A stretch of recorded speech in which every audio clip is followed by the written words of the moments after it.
Hi all. நான் வந்து அனிதா. இந்த வீடியோவில் பார்த்தீங்கன்னா நான் என்னோடய குழந்தைக்கு என்னெல்லாம் சமைச்சு கொடுப்பேன், அது எவ்வளோ சிம்பிளாக எவ்வளோ குயிக்காக பண்ணுவேன்ட்டு மார்னிங்கில் அதை நான் காமிச்சிருக்கேன். ஸோ மார்னிங் டு டின்னர் வரைக்கும். பட் நிறைய குக்கிங்கோட வீடியோலாம் ஆட் பண்ணாமல் அது முடிஞ்ச லெவலுக்கு வீடியோ எடிட் பண்ணி தான் போட்டிருக்கேன். ஸோ ஃபஸ்ட்டு நான் மார்னிங் ஏஞ்சோடனே நான் நைட்டு வந்து இந்த வேர்க்கடலை வந்து ஊற வச்சுருந்தேன். அது ஃபஸ்ட்டு வந்து நான் குக்கரில் போட்டு வேக வச்சிட்டேன். ஸோ என்னோடய ஸ்டவ்வில் ஒரு பர்னரில் வந்து வேர்க்கடலை இருக்குது, இன்னொரு பர்னர் காலியாக தான் இருக்குது. ஸோ அதில் நான் தான் சமைக்கணும். ஸோ அதனால் ஃபஸ்ட்டு அரிசி ஊற வச்சுட்டு கீரை தான் நான் பண்ண போகிறேன். கீரை வந்து நான் 2-3 வாட்டி வாஷ் பண்ணுவேன். ஸோ தண்ணி ஃபில் பண்ணி அதுவும் சோக் பண்ணி வச்சுட்டேன். ஸோ நெக்ஸ்ட் ஸ்டவ் நான் காலியாக போடக்கூடாது. ஸோ அதனால் என்ன பண்ணேன்னா உருளைக்கிழங்கு தான் டக்குன்னு தோலை சீவிட்டு சாப் பண்ணிவிட்டு ஒரு ஸ்டவ்வில் பொரியல் பண்ண ஆரம்பிச்சிட்டேன்.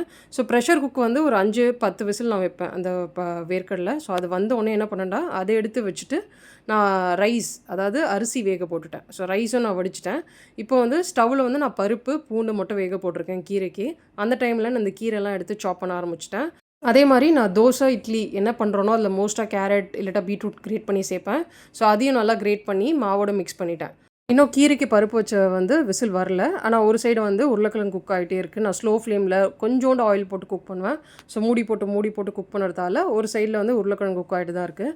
ஸோ கரெக்டாக இந்த குக்கர் வந்து விசில் வந்து ப்ரெஷர் ரிலீஸ் ஆகிட்டோன்னே டக்குன்னு இந்த கீரையெல்லாம் உள்ளே போட்டு நான் வந்து அதை ஸ்டவ்வில் வச்சுட்டேன். ஏன்னா எனக்கு மறுபடியும் வந்து இந்த குக்கரில் வேலை இருக்குது. ஏற்கனவே இதில் தான் வேர்க்கடலை வேக வச்சேன். ஸோ இதுலேயே பருப்பு எல்லாம் வேக போட்டுட்டு கீரியும் ப்ரெஷர் குக் பண்ண வச்சுட்டேன்.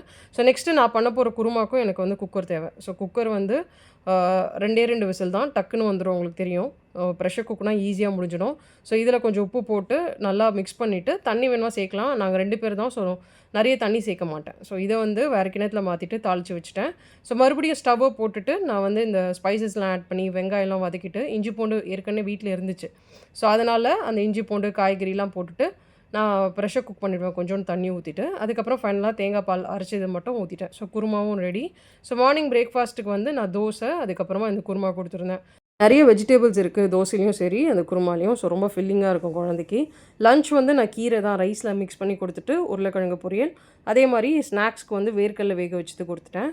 ஸோ இது ஸ்கூல் பேக்கிங் ஓவர். நான் சாப்பிட போது ரொம்பலாம் எதுவும் குக் பண்ணல. மறுபடியும் ஜஸ்ட் முட்டை மட்டும் பீட் பண்ணி போட்டுட்டு வெள்ளரிக்காய் வச்சு சாப்பிட்டுட்டேன். ஸோ இதுதான் என்னோடய லன்ச். ஒரு 5 o'clock அந்த மாதிரி நான் கஞ்சி சாப்பிடுவோம். கஞ்சி மோஸ்ட்டாக எப்போவுமே சாப்பிட மாட்டோம். அது சாப்பிட்டா வந்து நைட்டு பசிக்காது, குழந்தை வந்து கம்மியாக சாப்பிடுவா.